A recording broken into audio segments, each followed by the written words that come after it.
Bonjour à tous, j'espère que vous allez tous bien. Ça fait longtemps que j'ai pas proposé d'interview et aujourd'hui j'avais envie de vous présenter Maxime de la chaîne Bonjour à vous. Maxime à partir du cœur.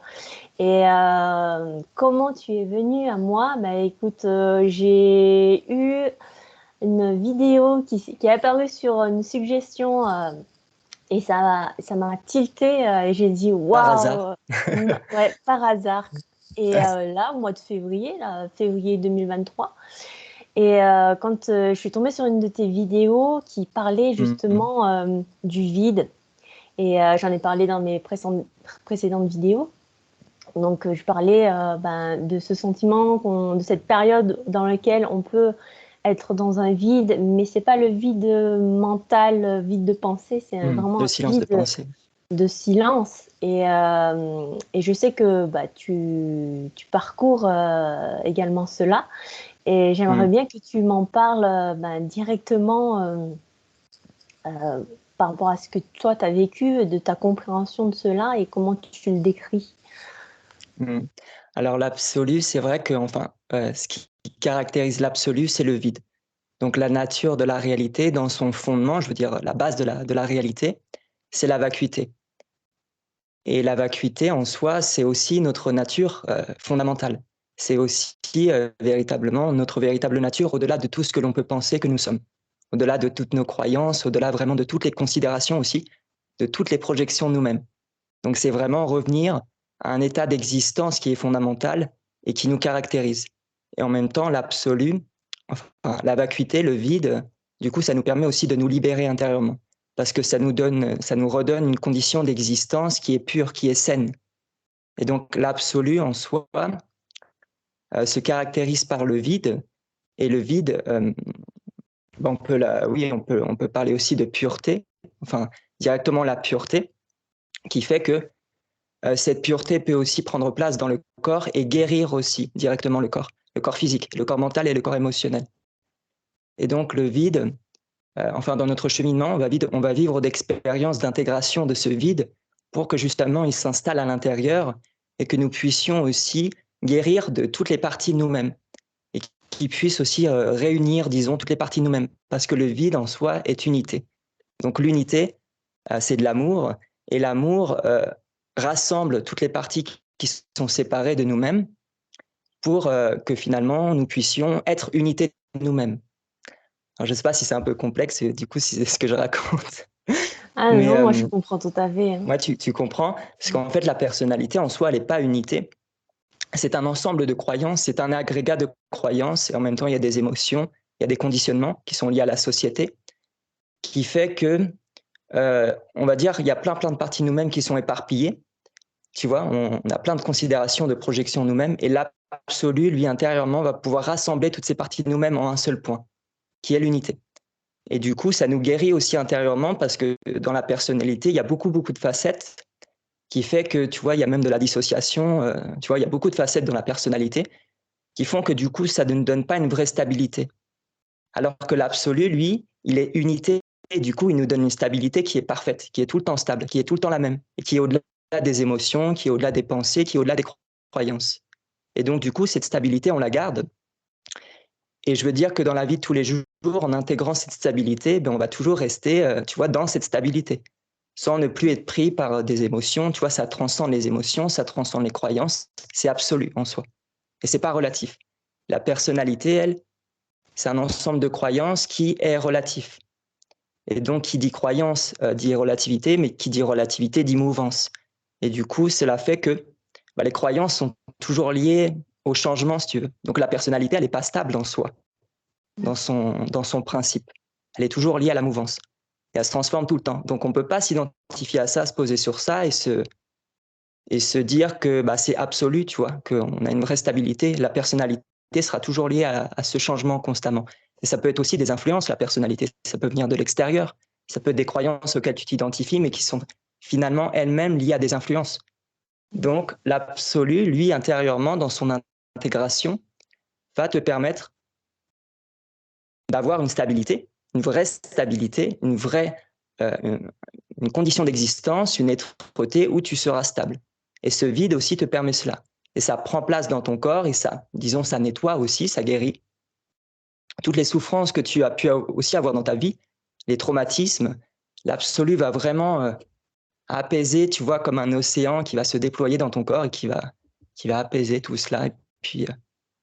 Et donc, dans ton cheminement, tu vas avoir différentes phases d'intégration comme ça, pour que ça te libère aussi de l'énergie personnelle en soi oui, qui n'est pas aussi en paix, parce que la vraie paix, elle est dans le cœur, elle est ici, c'est l'absolu aussi qui la donne. Donc ça donne aussi une paix profonde, une vraie paix que tu incarnes directement, que tu intègres. Donc ça te donne aussi tout cela, toute cette stabilité intérieure.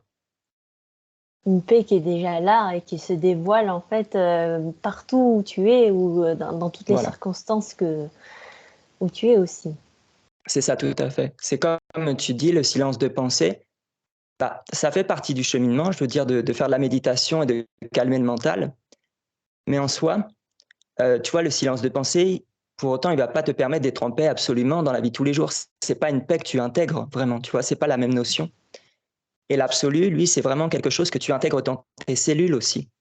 Donc tes cellules se transforment, ton ADN se modifie, le corps physique aussi se transforme et devient plus subtil à travers aussi cette transformation intérieure. Et du coup, ça te permet d'avoir une paix au quotidien, et comme tu dis, dans toutes les circonstances de la vie.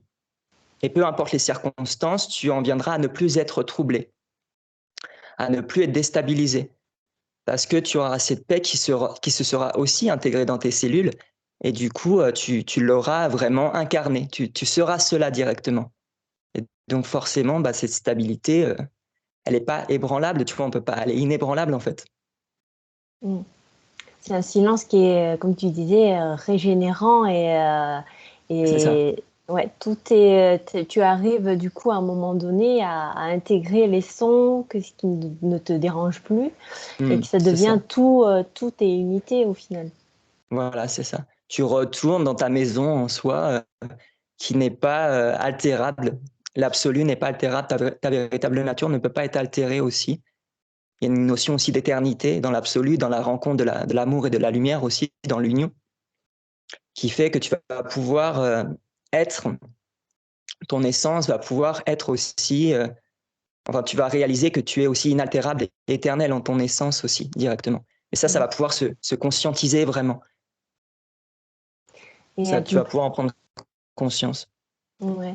Et on parlait aussi à un moment de l'esprit qui pouvait être froid et de la présence beaucoup plus chaleureuse. Comment toi tu le comprends?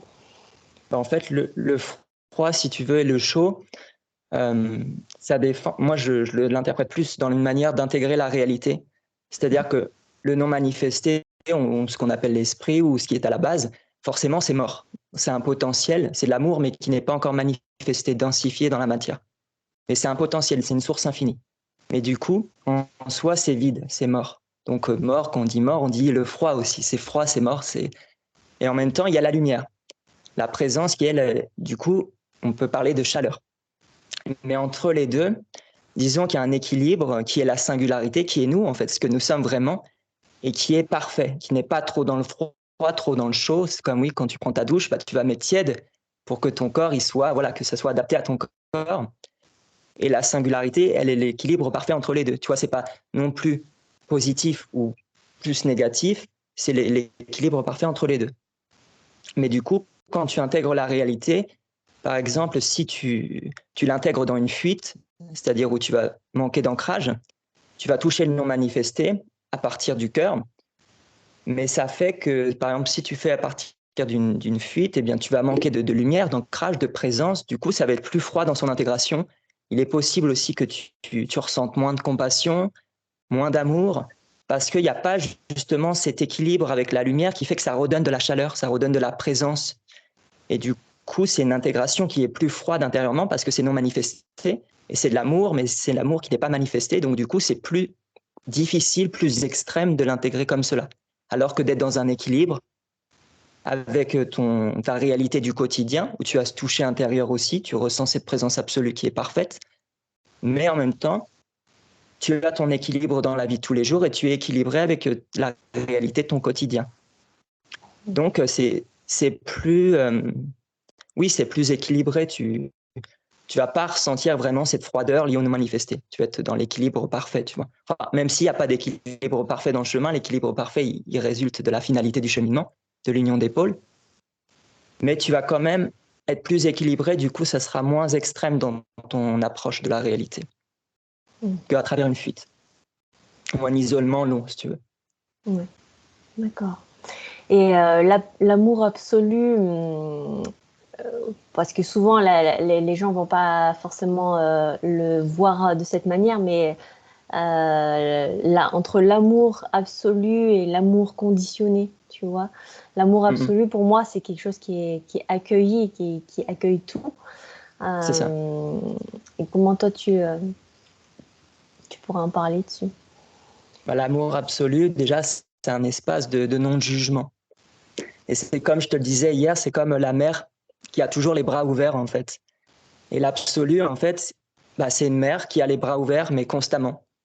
Et du coup, dans l'expérience humaine, des fois, on fait des bêtises, on fait des choses qui ne vont pas dans le sens de l'unité ou de la nature de la réalité, comme moi-même, j'ai fait des bêtises quand j'étais plus jeune. Mais il y a un moment où c'est comme une forme intérieure de repentir, où tu reviens dans le sens de l'unité et tu réadoptes un comportement qui va dans le sens de cette réalité. Mais du coup, peu importe ce que tu as fait avant, l'absolu, cette mère, eh ben, elle est toujours là, elle a toujours les bras ouverts. Donc au moment où tu te pardonnes aussi à toi-même, eh bien finalement, l'absolu est toujours là pour t'accepter, on va dire. Et cette réalité peut aussi devenir la tienne. Cet amour peut aussi se manifester quand tu as fait aussi ce travail de pardon intérieur. Et donc l'absolu, après, l'amour absolu se manifeste à travers la présence aussi. Donc la présence, c'est de l'amour qui est manifesté. Donc c'est toi, en vérité, c'est ton existence, ce que tu es, en vérité, tu es de l'amour qui est manifesté, autrement dit de la lumière. Et l'amour absolu, eh bien du coup, oui, c'est l'amour sans condition, c'est la nature de la réalité qui est comme cela. Et c'est de la miséricorde en soi. C'est de la beauté, mais c'est cela directement. C'est pas une personne, l'absolu, c'est un principe. Et du coup, c'est un principe qui est amour directement. Et donc, la nature de la réalité est amour, est unité. Et donc, il n'y a pas en soi, dans la réalité, du jugement ou de la partialité. L'absolu, il est impartial. Il n'y a pas d'être un qui est plus aimé qu'un autre, tu vois. Ça n'existe pas. Il n'y a pas de réalité comme ça. C'est de l'amour. Mais quand tu as ouvert ton cœur, eh bien cet amour peut devenir réel pour toi parce que tu as ouvert ton cœur à cette réalité aussi. Donc, tant que tu n'as pas ouvert ton cœur à cette réalité et accepté cette réalité, bah forcément, cet amour, il n'est pas encore réel pour toi, il n'a pas encore de réalité.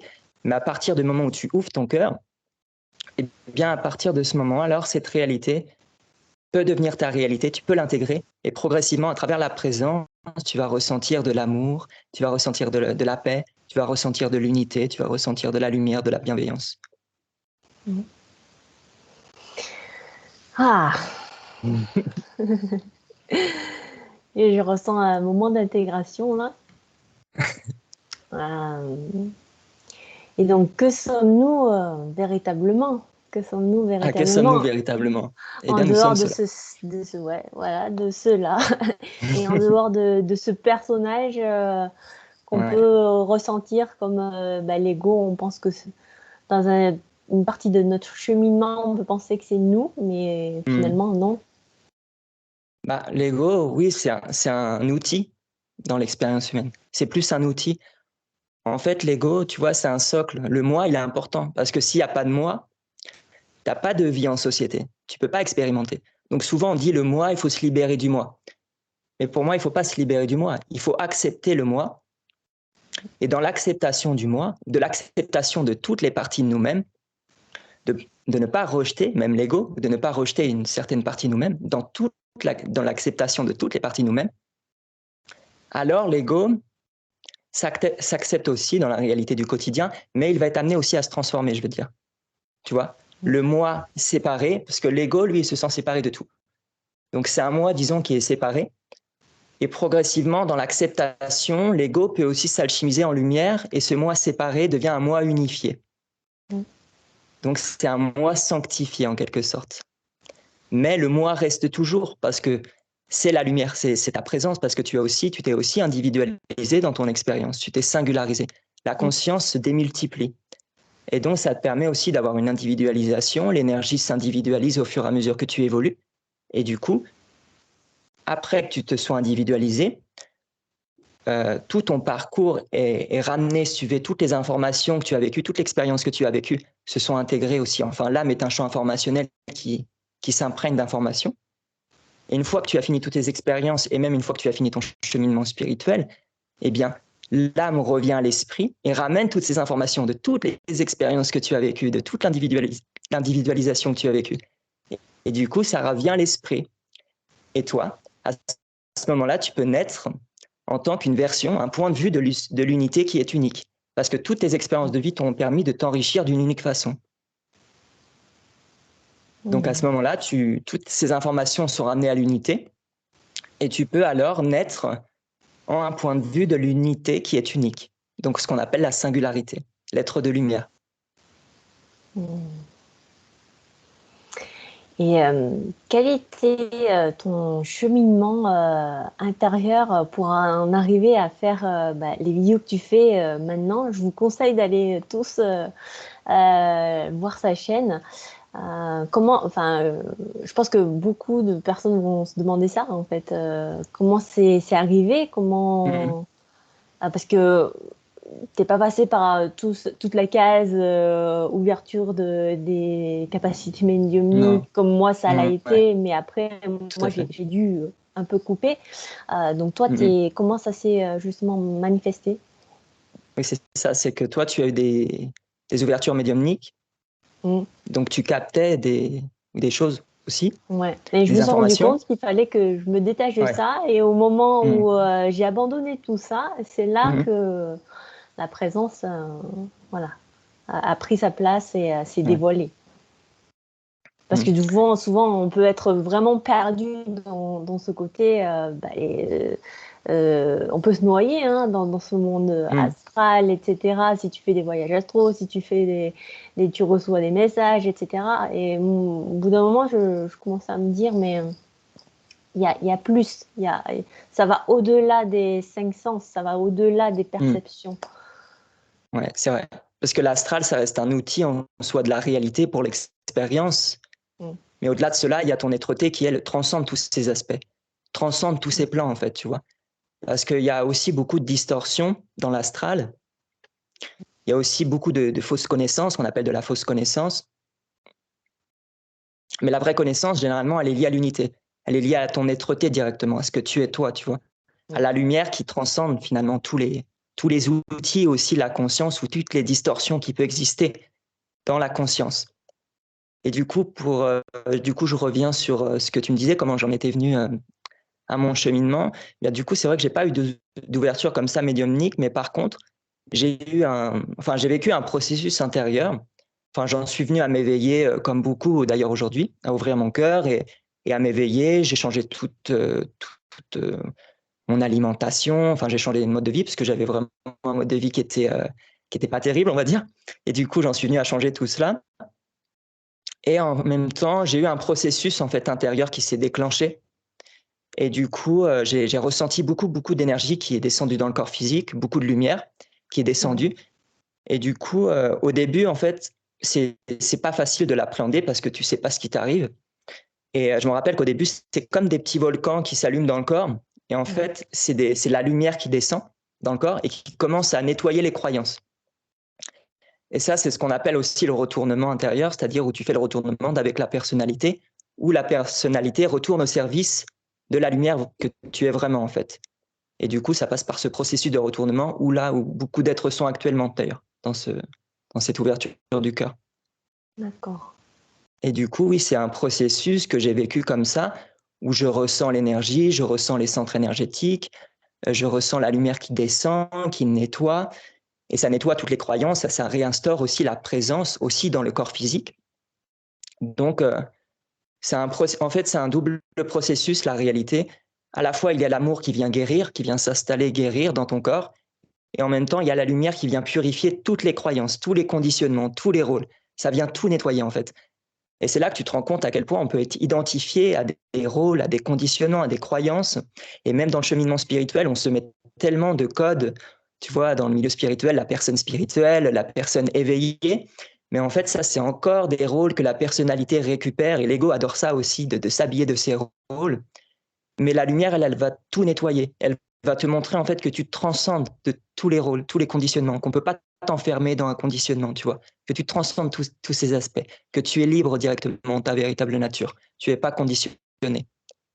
Donc c'est cela progressivement qui se révèle à ta conscience, c'est que finalement tu es un être divin en ton essence, qui est libre, qui a toujours été libre, qui n'est pas sous emprise, qu'on ne peut pas contrôler, et oui, qui est libre de toute éternité. Donc tu es cette lumière libre et éternelle en fait. Et c'est ça qui se revient, qui se remémore à ta conscience.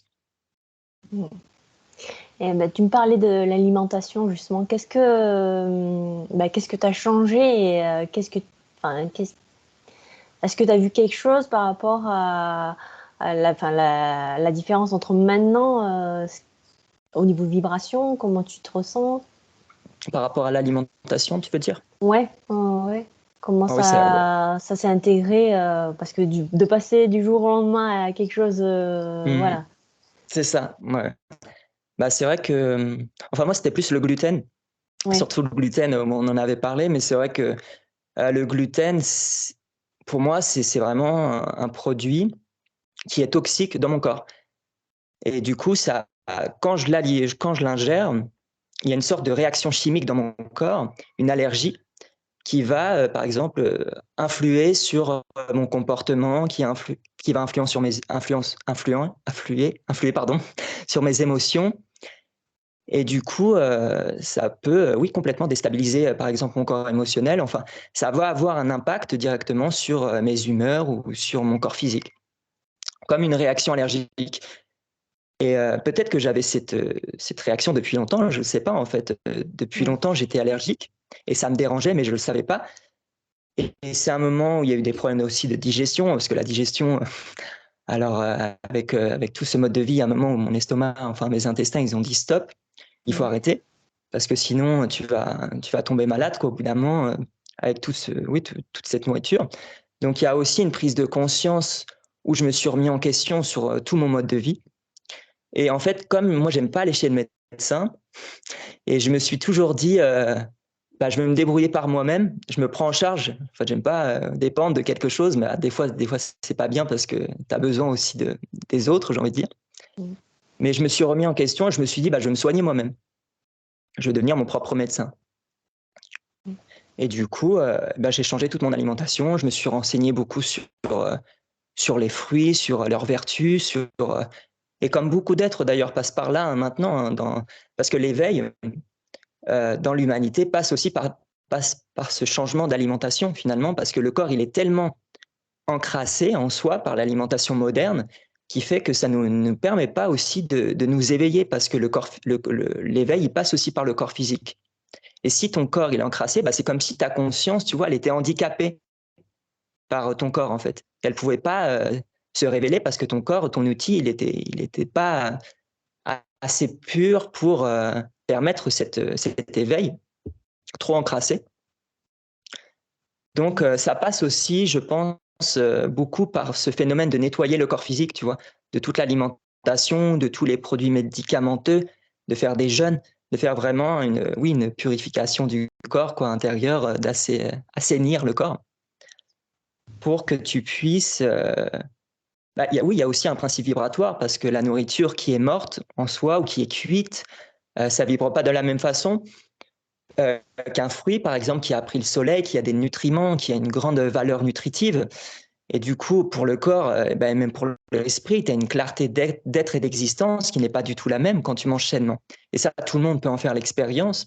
Et beaucoup en font l'expérience et se disent, et se rendent compte, prennent conscience à quel point on est empoisonné aussi dans notre alimentation moderne.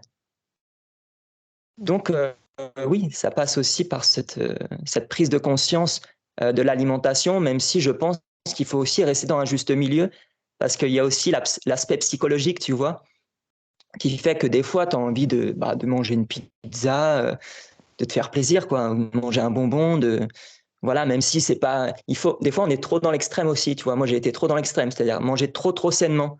Et des fois, tu vois, le psychisme, il a envie de, je sais pas, de manger un bonbon, de manger une pizza. On peut être aussi dans un juste milieu sans forcément être dans un extrême. Oui. Donc c'est bien aussi d'être intérieurement dans cet extrême sans se mettre trop de barrières, trop de contraintes. Et bon, Ouais. faut trouver Écouter, quoi. un juste milieu. Hein? De s'écouter, Ouais, c'est ça. Voilà, c'est surtout. ça. De s'écouter aussi, c'est vrai. Mm. Il y a eu une vidéo où tu parlais de l'isolement, justement. Mm. Comment tu as vécu cette période? Parce que tu es resté isolé pendant un moment. Et qu'est-ce que ça t'a apporté? À la solitude, bah, c'est vrai que j'ai un état d'esprit solitaire déjà de base. Donc je suis très indépendant. Mais c'est vrai que la solitude, au bout d'un moment, bah déjà ça te désancre hein, vraiment parce qu'en fait, tu es pas stimulé. Tu vois, tu rencontres pas de gens, mais les gens te montrent aussi que tu existes. Alors que quand tu es tout seul, j'ai envie de dire, tu cultives pas ta propre présence, ton existence. Parce que les gens, quand tu es là, ils te parlent, ils te considèrent. Tiens, Maxime, oui, ils te remontrent que tu existes aussi, que tu es là, que tu es présent. Et la solitude, parfois, dans son processus, quand ça dure trop longtemps, euh, bah moi, ce que j'ai vécu, c'est que parfois le mental, tu vois, tu te crées même des fois dans le mental, enfin, tu te parles tout seul ou tu vois, ça devient pas sain au bout d'un moment parce que t'es trop dans la solitude et même du point de vue psychisme, ça a une conséquence qui est néfaste en fait psychologiquement, la solitude. Du coup, ce qui fait que même, enfin même la sociabilité, tu perds confiance en toi même. Tu vois, la confiance en toi, tu la perds parce que bah oui, tu as plus l'habitude de parler aux autres, tu as plus l'habitude de parler en public et du coup, tu perds cette confiance en toi. Tu redeviens même parfois un peu, tu sais, un peu sauvage dans le sens, bah oui, ça fait longtemps que tu n'as pas été en sociabilité, mais les gens te permettent aussi d'évoluer en soi, de te sentir bien aussi. Même s'il y a toujours, c'est pareil, un équilibre, parce qu'il y a des fois, il y a des êtres qui sont trop dans cette sociabilité et du coup, qui savent pas, qui n'ont pas la capacité de vivre seuls aussi. C'est-à-dire qu'ils vont vivre, ils vont essayer enfin, ils vont être en solitude quelque temps, mais ils vont pas y arriver. Et du coup, c'est là aussi que tu te rends compte que tu as des dépendances. Du coup, oui, il y a un équilibre en soi, tu vois. Dans les deux extrêmes, dans l'extrême solitude et dans l'extrême sociabilité, il y a toujours cet équilibre entre les deux, en fait, qui est parfait. Et, et c'est bien aussi que d'être en capacité de vivre seul quelque temps sans en souffrir, tu vois. Et l'absolu, d'ailleurs, te permet aussi cela, parce que l'absolu, dans son intégration, te donne de la complétude. Tu vois, il te remplit. Et du coup, ça t'enlève aussi, ça te libère des dépendances que tu peux avoir à l'extérieur dans le monde. Et heureusement, parce que sinon, on serait toujours dépendant de quelque chose. Et du coup, on ne serait pas libéré de toutes ces dépendances qu'on peut avoir aussi dans les circonstances du monde dans lequel on vit. Donc l'absolu te permet aussi d'apaiser toutes ces dépendances. Donc voilà pour la solitude, mais c'est vrai que du coup, pour une solitude prolongée, il faut être vigilant quand même intérieurement, même si c'est bien d'être seul parfois parce qu'on est trop stimulé aussi, dans un certain sens. Le système, le stress, ça nous stimule trop, ou des fois on a besoin d'être avec nous-mêmes tout simplement. On est trop porté sur les autres aussi, on ne prend pas suffisamment le temps d'être avec nous-mêmes. Ce qui est important parce que on doit s'aimer d'abord nous-mêmes avant d'aimer d'abord les autres. Et quand on est dans cette optique, alors cet amour que l'on porte pour soi, il va se refléter aussi avec les autres après naturellement, parce qu'on sera bien avec nous-mêmes.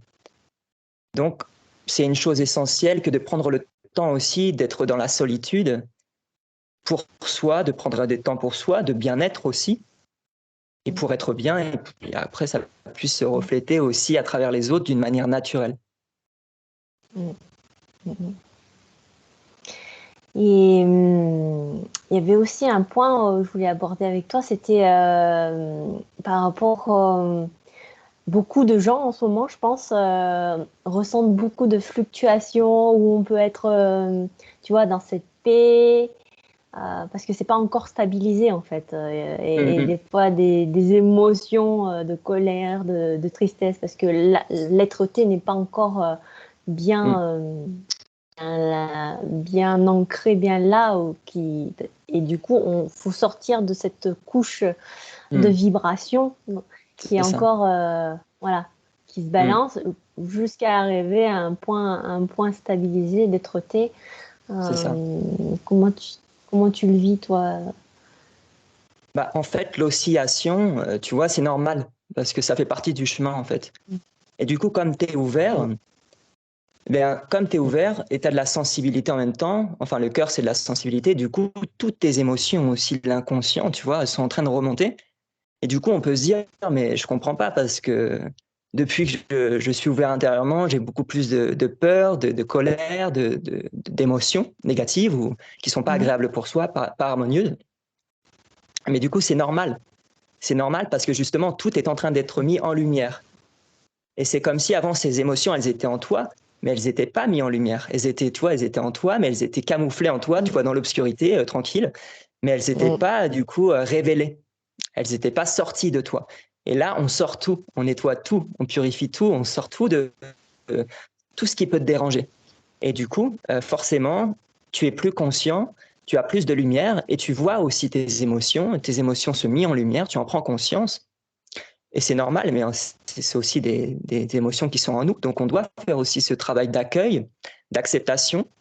Mais ça fait partie du chemin, c'est normal. C'est pas normal, je veux dire, d'avoir parfois des colères ou alors qu'avant, peut-être, c'était plus calme, mais c'est normal dans ce chemin. Cette oscillation entre la paix et des fois le trouble, je veux dire, où tu as des émotions qui remontent, ou des moments de purification, où des fois la lumière descend, tu vois, aussi profondément, remonte des couches d'identification à ta conscience ou égotique.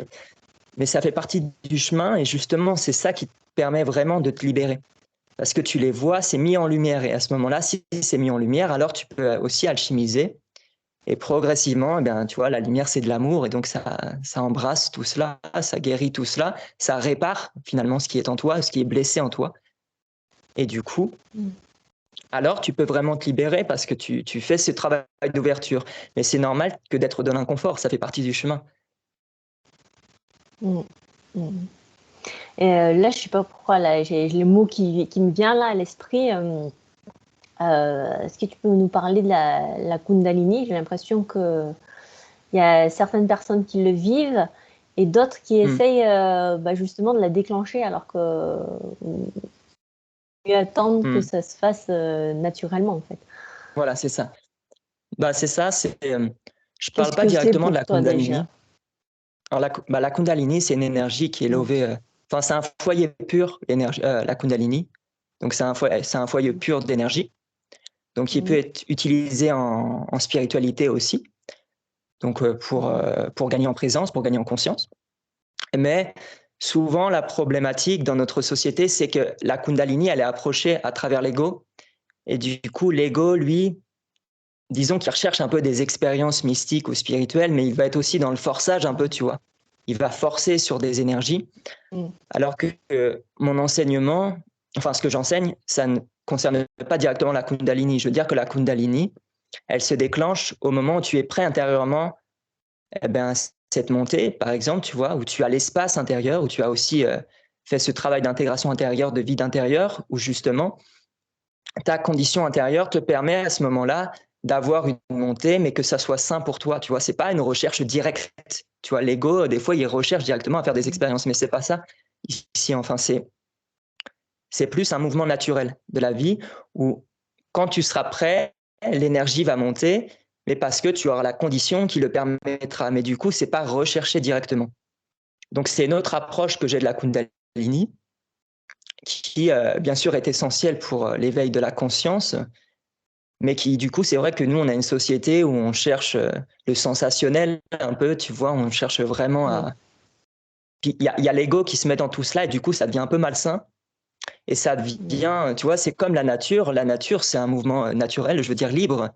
Personne ne vient contrôler la nature. Je veux dire, au moment où l'humain vient mettre sa patte dans la nature pour dire qu'il doit la contrôler ou faire telle ou telle chose pour qu'elle soit, pour que ça le développe bien, en fait, bah, c'est là qu'on dérègle tout, tu vois. Alors que la nature, on devrait la laisser juste respirer d'elle-même et juste se développer d'elle-même, sans faire intervenir l'ego qui veut toujours tout contrôler, contrôler la nature. Et on devrait juste laisser la nature, comme ce qu'on appelle la permaculture, tu vois, on laisse la nature se développer toute seule pour qu'elle révèle ses meilleurs fruits dans son abondance naturelle. Et du coup, voilà, laisser les choses se faire naturellement sans forcément faire intervenir l'ego qui tout le temps veut contrôler ou veut posséder aussi l'éveil ou ce genre de choses. Ah ouais, l'ego veut toujours rattraper à chaque fois. C'est ça, ouais. On parlait, tiens, tu viens de parler de l'abondance naturelle. Comment tu vis beaucoup en ce moment se disent, mais j'ai envie de créer des changements, j'ai envie voilà, d'impulser tout, mais comment on manifeste cette abondance qui peut être pas forcément que financière, ça peut être relationnel, ça peut être... comment tu le vois, toi, ce concept de l'abondance? L'abondance, c'est avant tout d'abord la source de notre existence, c'est d'abord nous, l'absolu. Et c'est ce que nous sommes déjà en fondement. Donc l'abondance, elle peut exister quand on est aligné avec notre être, quand on est revenu à l'intérieur. Après, l'abondance peut être un concept aussi de l'ego qui recherche de l'argent, ou qui même certains prient pour avoir de l'argent, mais du coup, on ne parle pas de la même chose. On n'est pas dans le même espace, tu vois. Alors que le cœur, ta vie peut devenir abondante, mais quand tu es au service du cœur aussi. Quand tu vas dans le sens du cœur, quand tu vas dans le sens de l'unité, quand tu vas dans le sens de l'amour. Et si tu es ouvert à cette réalité, alors tu es aussi proche de ton existence parce que tu cultives aussi cette unité. Par exemple, là, à travers nos vidéos, on est aussi au service, tu vois. Donc, on se met au service du cœur, on se met au service de la lumière. Et donc, ta propre existence peut aussi se révéler à ta conscience et te montrer que tu es aussi abondance et que tu n'as pas à faire d'efforts pour être cela. Et donc, plus tu vas t'incarner, plus tu vas avoir des synchronicités aussi naturelles, sans un effort, parce que c'est toi, parce que c'est ton existence. Et à ce moment-là, eh bien, toutes les choses vont venir à toi. C'est comme le Christ disait, réalisez d'abord le royaume et tout vous sera donné par surcroît. C'est cela, tu réalises d'abord le royaume, tu reviens à l'intérieur et après, tout est donné naturellement, tout vient à toi naturellement parce que, qui plus est, l'amour est un aimant. Donc, ça attire, tu vois, ça vient à toi. Et donc, tu es cela toi-même. Et donc, l'abondance vient à toi naturellement. Mais une abondance, disons, saine. Mais ça peut être aussi, peut-être des projets que tu as envie d'explorer ou des choses, des expériences que tu as envie de faire, mais toujours dans l'équilibre du cœur. Sans que, bien sûr, je ne te parle pas de l'argent de 10 millions d'euros qui vont venir comme ça. C'est pas ça, c'est toujours dans un équilibre parfait du cœur. Donc, mais parce que aussi on est au service et parce que c'est nous-mêmes. Donc, Tu nous as partagé énormément d'outils, beaucoup de compréhension. Je pense que c'est déjà très, très dense. ouais. Est-ce qu'il y a quelque chose que tu voudrais rajouter qu'on n'a peut-être pas abordé là, ce qui te vient dans l'instant? Non, je voudrais dire à tous ceux qui sont dans le cheminement de garder la foi aussi en ce qu'il y a à l'intérieur, en leur vérité.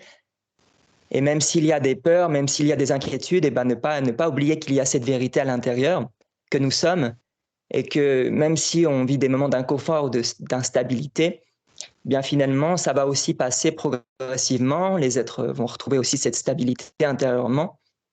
Et ce phénomène d'oscillation va aussi progressivement s'adoucir, disons.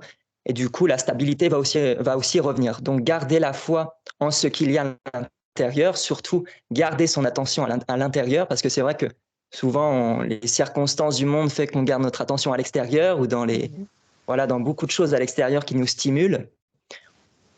Mais plus ramener l'attention à l'intérieur, dans le cœur, pour que finalement, ils viennent aussi nous apaiser, nous libérer aussi de la dualité, de l'expérience de la dualité, nous ramener à une vision qui est unitaire et qui nous permet aussi de transcender la dualité, enfin l'expérience de la dualité. Donc ramener l'attention à l'intérieur et faire confiance parce que c'est soi, c'est notre vérité qui est à l'intérieur, c'est notre lumière qui rayonne, c'est notre soleil et on a toujours été cela. Donc ramener cette attention et garder la confiance au niveau du cœur. Wow. Merci Maxime, merci Bah, je t'en prie, infiniment Chantal, d'avoir accepté cette invitation, d'avoir partagé autant et avec le avec cœur plaisir. et je sens ouais ce moment où il y a besoin d'intégration parce qu'il y a Mm, je pense que il y a beaucoup de choses qui se sont dites mm. et et où est-ce qu'on peut te retrouver du coup sur ta chaîne YouTube donc En so- Maxime à partir du cœur. C'est ça. Et Instagram, c'est le regard vers soi, c'est ça? Oui, le regard vers soi, bah, du coup, tu mettras peut-être en lien Ouais, bah, je mettrai tout dans les. dans la description de la vidéo de YouTube, donc, et Mm, puis dans le commentaire, parce que souvent les mm. gens me demandent où est-ce que c'est, mais c'est sur la vidéo YouTube ou sur le commentaire, je mettrai le lien pour aller sur sa chaîne. N'hésitez pas à aller voir toutes les vidéos qu'il partage. Mm. En tout cas, merci, Bah, je t'en merci prie, encore merci à toi, Chantal. d'avoir Merci. voulu venir partager ici aujourd'hui. Merci. Encore Merci à tous merci. tes auditeurs aussi, du coup. Ouais, ouais. Mais merci à vous tous pour votre écoute. On se retrouve bah, une prochaine fois pour une nouvelle vidéo. Passez un bon dimanche et à tout bientôt. Au Au revoir. revoir.